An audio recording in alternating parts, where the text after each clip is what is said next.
Aujourd'hui, nous accueillons le public dans le Musée national de la parure.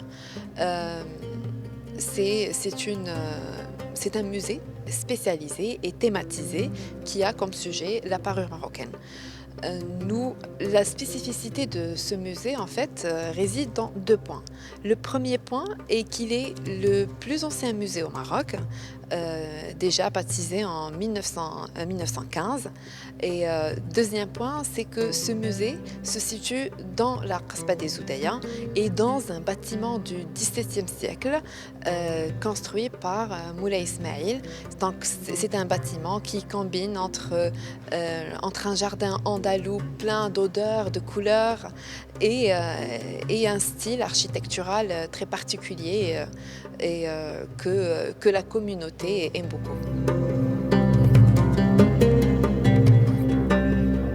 Le parcours scénographique proposé, il propose plusieurs types de bijoux. Premièrement, nous avons une approche chronologique où on expose des bijoux issus de fouilles archéologiques effectuées dans plusieurs territoires marocains. Et à travers ces bijoux, nous pouvons voir l'évolution historique du bijou et de sa fabrication. Puis, on peut voir les bijoux citadins, les bijoux ruraux, bijoux féminins et bijoux masculins, mais aussi notre entendement du bijou, de la parure est dans son sens plus global. Donc la parure ne se limite pas au bijou, mais c'est l'art de l'apparat avec tout ce qui est costume. Donc on présente également le costume féminin, rural et le costume citadin. Dans un musée, on a plusieurs chefs-d'œuvre, mais il existe une pièce maîtresse. Cette pièce il s'agit de coquilles perforées, plusieurs coquilles perforées qui ont été retrouvées dans la grotte de Bizmoun à Essaouira.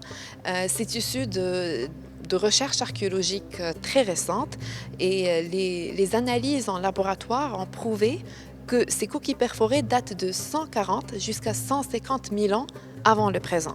Donc vous pouvez voir, on commence en fait notre parcours muséologique à travers cet objet-là, parce que c'est à travers ces coquilles que nous pouvons voir l'ancrage du souci esthétique chez l'humain en général.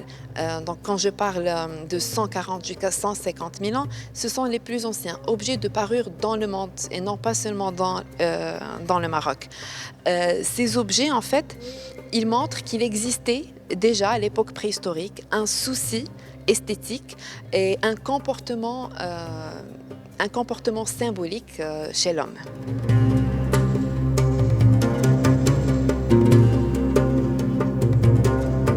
Cette offre muséale, ce parcours muséal a été enrichi par une mise à disposition de la collection personnelle de bijoux amazigh de Sa Majesté, le roi Mohammed VI, une collection de bijoux qui couvre des territoires géographiques étendus dans le royaume du Maroc, depuis le nord du Maroc jusqu'au Sahara marocain.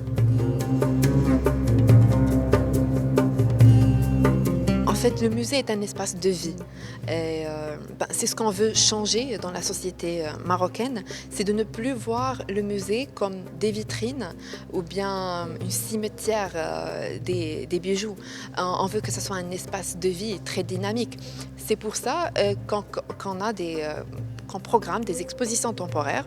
On a une première exposition temporaire qui va durer à peu près 3 mois, une exposition de créateurs et créatrices stylistes marocains contemporains pour voir le développement et l'adaptation du kaftan à travers le temps. Mais on a aussi une programmation culturelle avec des ateliers, des activités autant scientifiques et culturelles à effectuer, à programmer dans le musée pour lui donner vie. On savait que ça allait être un musée exceptionnel, qu'on allait avoir beaucoup de monde, mais c'était la surprise en fait d'avoir la queue devant le musée, devant un musée étatique. C'était une nouvelle chose pour nous. Mais je pense qu'il y a beaucoup de raisons qui ont fait qu'on a eu autant de monde. Premièrement, les Oudaya en général, c'est un espace de vie ancré dans la culture des Herbati. Donc, sans jardin aussi, les gens, ce jardin manquait aux gens, c'est ça.